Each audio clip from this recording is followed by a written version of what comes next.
Hello friends, welcome to my channel education life. तो आज हम डिस्कस करेंगे 2020 का ये जो हमारा नेट का एग्जाम हुआ अभी नवंबर 12 में, तो उसका क्वेश्चन विथ आंसर, जो आंसर की हमारा आया है उसके बेसिस पे क्या क्या आंसर दिया गया है और क्या क्या क्वेश्चन आया था वो हम आज जानेंगे। ओके, तो चलिए करते हैं क्वेश्चन। तो हम स्टार्ट करेंगे हमारे पहले क्वेश्चन से। जो पहला क्वेश्चन है हमारा, when teaching learning material is introduced offline so that learners can access the content anytime before the class starts and can write down their questions or problems which can be asked during the classroom is called।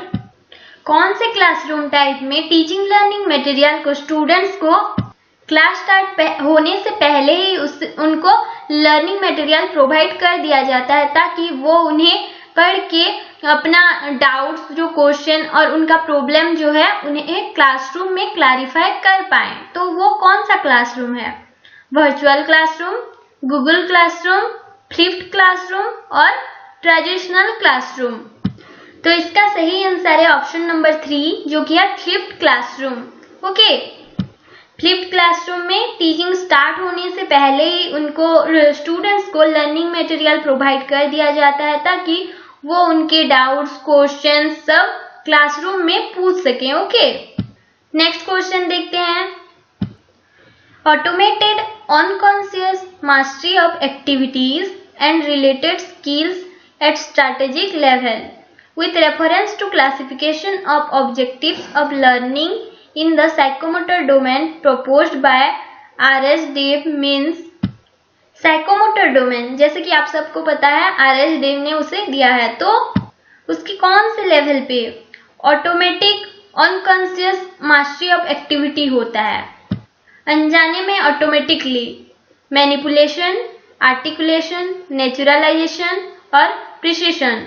तो इसका सही answer है option number 3 जो कि है naturalisation. Okay, naturalisation में ही automatic unconscious mastery of learning और एक्टिविटीज होता है। ओके, और ये सभी आंसर की में दिया गया है। ओके, नेक्स्ट है, in United Nations convention as the right of person with disability report the right to education has been discussed in which article. UNCRPD में कौन से आर्टिकल में रिपोर्ट किया है राइट टू एजुकेशन का? 40, 20, 42 और 24।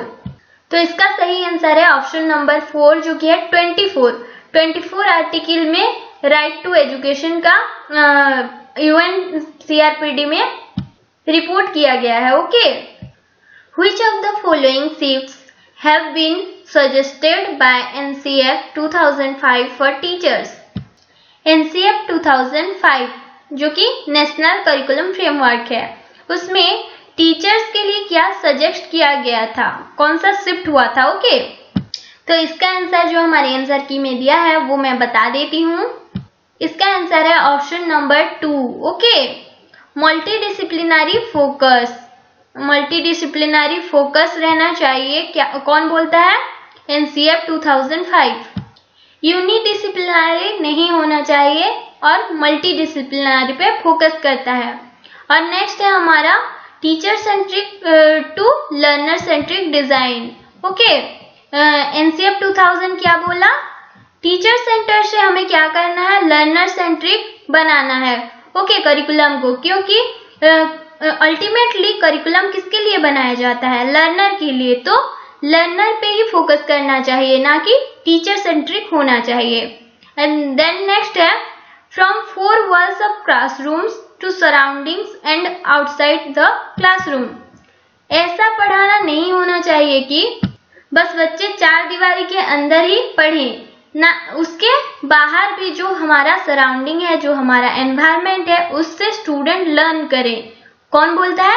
एनसीएफ 2005। नेक्स्ट क्वेश्चन चलते हैं। The techniques in respect of human learning context advocated by Carl Rogers were given the caption.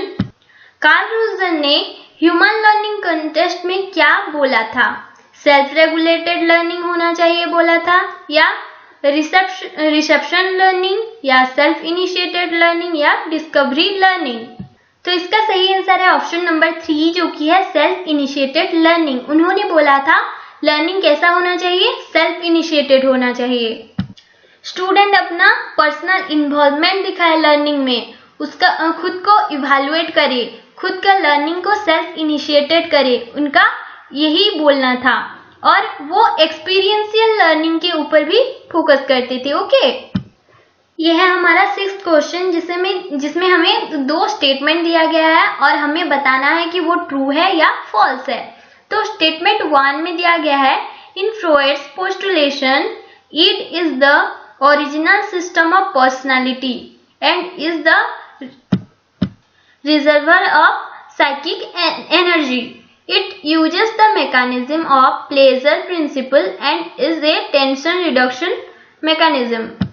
तो यहाँ पे फ्रॉइड बोलते हैं ईड क्या है, ये ओरिजिनल सिस्टम ऑफ पर्सनालिटी है और साइकिक एनर्जी का रिजर्वर है और ये बेस्ड है प्लेजर प्रिंसिपल के ऊपर। ओके, जो कि काम करता है टेंशन रिडक्शन मैकेनिज्म के जैसा। तो ये तो सही है, ईड प्लेजर प्रिंसिपल पे ही फोकस करता है। ओके, नेक्स्ट स्टेटमेंट है, all defence mechanisms have 2 qualities, they deny, distort और falsify reality and they operate unconsciously.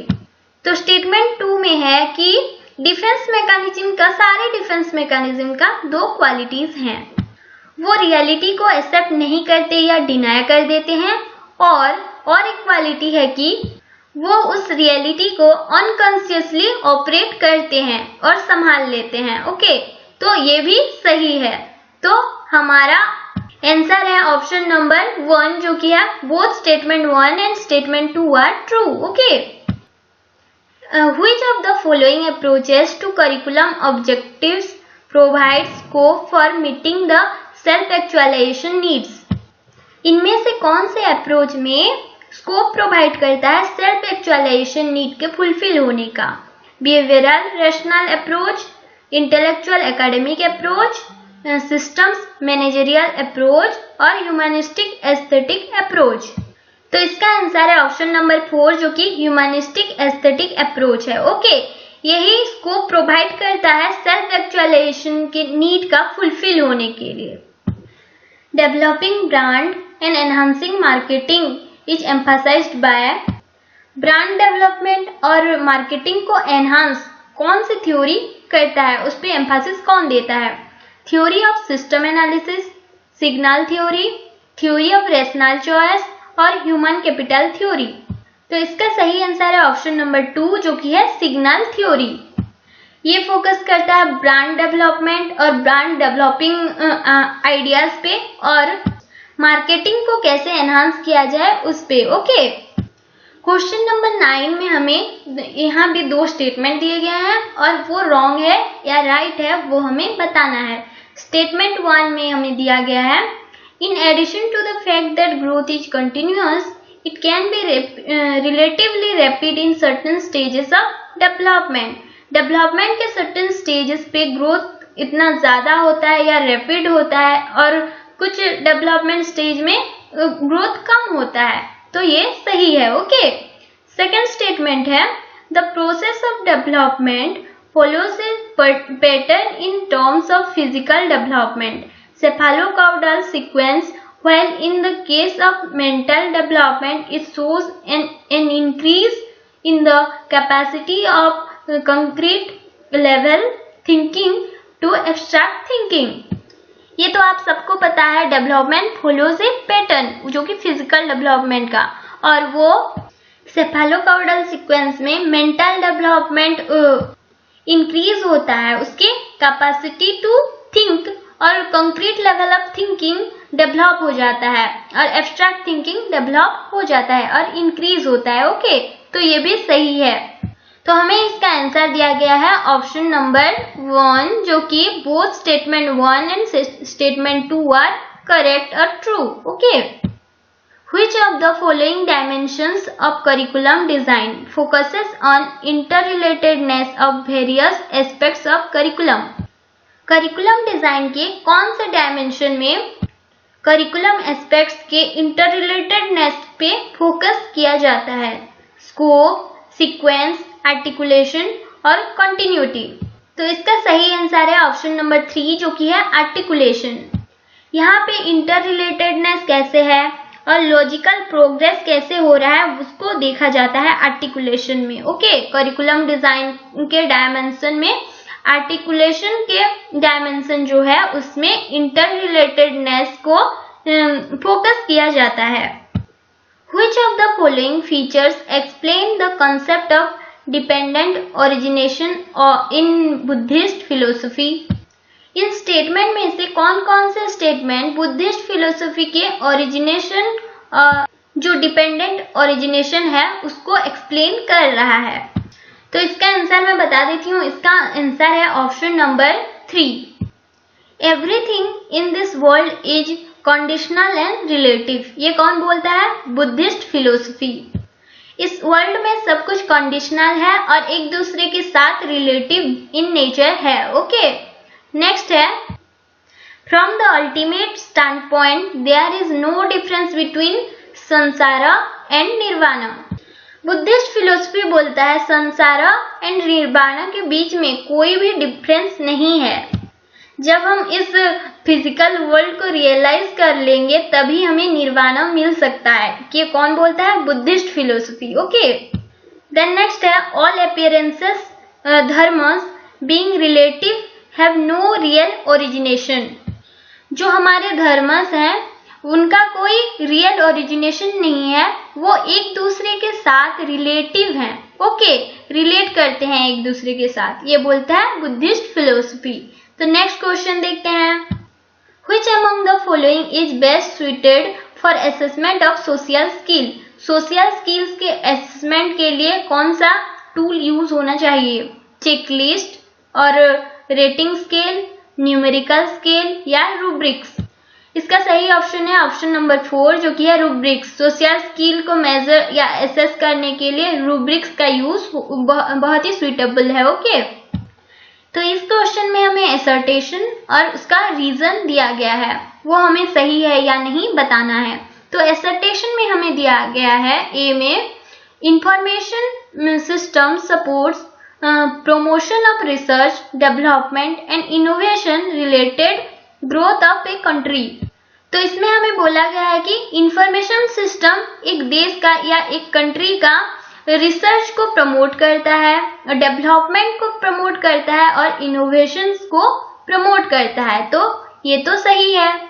Then उसका रीजन हमें दिया गया है information is the basic input to the development. तो ये भी सही है क्योंकि इंफॉर्मेशन होगा तभी हम डेवलप कर पाएंगे। ओके, तो इसका सही आंसर है ऑप्शन नंबर 1 जो कि both A and R are correct and R is the correct explanation of A. Okay, during the course of teaching a teacher very often uses probing questions to clarify students' ideas and concepts. This may be linked with which of the following assessment procedures? Classroom teaching के बीच में जब teacher students के जो ideas होते हैं, उनके concepts होते हैं, उसे क्लियर करने के लिए क्वेश्चन पूछता है तो उसे हम कौन सा असेसमेंट बोलेंगे? Diagnostic assessment, predictive assessment, formative assessment या सबमेटिव असेसमेंट? तो इसका सही आंसर है ऑप्शन नंबर 3 जो कि है फॉर्मेटिव असेसमेंट। मैंने हमारे पहले वाले वीडियोस में भी जो भी हमने असेसमेंट के ऊपर या उस पे बनाया है, मैंने हमेशा ये बोला है कि फॉर्मेटिव असेसमेंट में ड्यूरिंग टीचिंग इवैल्यूएशन होता है या असेसमेंट होता है। तो ऐसे क्वेश्चन हम करे हैं। अगर आप हमारे पहले वाले वीडियोस को देखे होंगे तो आपको पता चल जाएगा। Which method of the qualitative research focuses on language and meanings that are given to text for the purpose of creating and shaping knowledge and behavior? इनमें से कौन सा मेथड क्वालिटेटिव रिसर्च में फोकस करता है लैंग्वेज और meaning में for the purpose of creating and shaping knowledge and behaviour? Knowledge को क्रिएट करने में या सेव करने में पर्पोज रखता है। Discourse analysis, narrative research, trend analysis या ग्राउंडेड थ्योरी। तो इसका सही आंसर है ऑप्शन नंबर 1 जो कि है डिस्कोर्स एनालिसिस। डिस्कोर्स एनालिसिस में लैंग्वेज एंड मीनिंग में जो टेक्स्ट में मीनिंग्स या लैंग्वेज दिया जाता है उस पे फोकस करता है। Okay, Who among the following behaviorist theorists of learning advocated the role of cognitive and molar concepts? कौन से बिहेवियरिस्ट ने कोग्निटिव और मोलर कॉन्सेप्ट्स उसको एडवोकेट किया था? C.L. हुल और E.L. थॉर्नडाइक और E.C. टॉलमान और J.B. वॉटसन। तो इसका सही आंसर है ऑप्शन नंबर 3 जो कि है E.C. टॉलमान। टॉलमान ने दिया था role of cognitive and molar concepts. Okay, in Sankhya philosophy evolution is considered to be a theological process, linear process, mechanical process और नोबल चेंज। तो इसका सही आंसर है ऑप्शन नंबर 1 जो कि है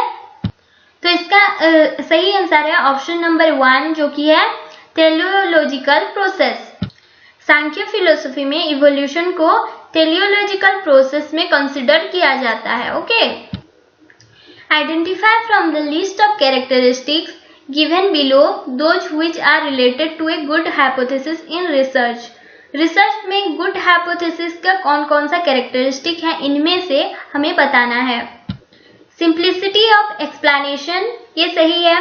एक गुड रिसर्च हाइपोथेसिस हम कब बोलेंगे? जब रिसर्च हाइपोथेसिस सिंपल हो और रिसर्च समझ आए कि हाइपोथेसिस क्या बनाया गया है। देन है पॉसिबिलिटी ऑफ एक्सप्लेनेशन।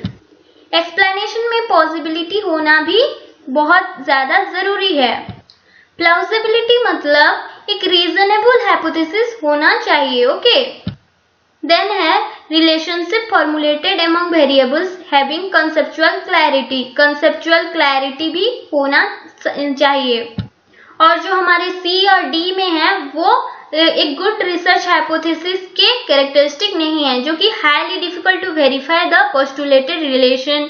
ये एक गुड हाइपोथेसिस का कैरेक्टरिस्टिक बिल्कुल भी नहीं है, बहुत ज्यादा डिफिकल्ट नहीं होना चाहिए। और not related to an existing theory, ये एग्जिस्टिंग थ्योरी के ऊपर ही बेस्ड होना चाहिए रिसर्च हाइपोथेसिस। ओके, तो इसका सही आंसर हुआ ऑप्शन नंबर 4। नेक्स्ट क्वेश्चन देखते हैं। The concepts of education which will be assented to by Vedanta philosophy are. Vedanta philosophy के हिसाब से एजुकेशन का कॉन्सेप्ट कैसा होना चाहिए?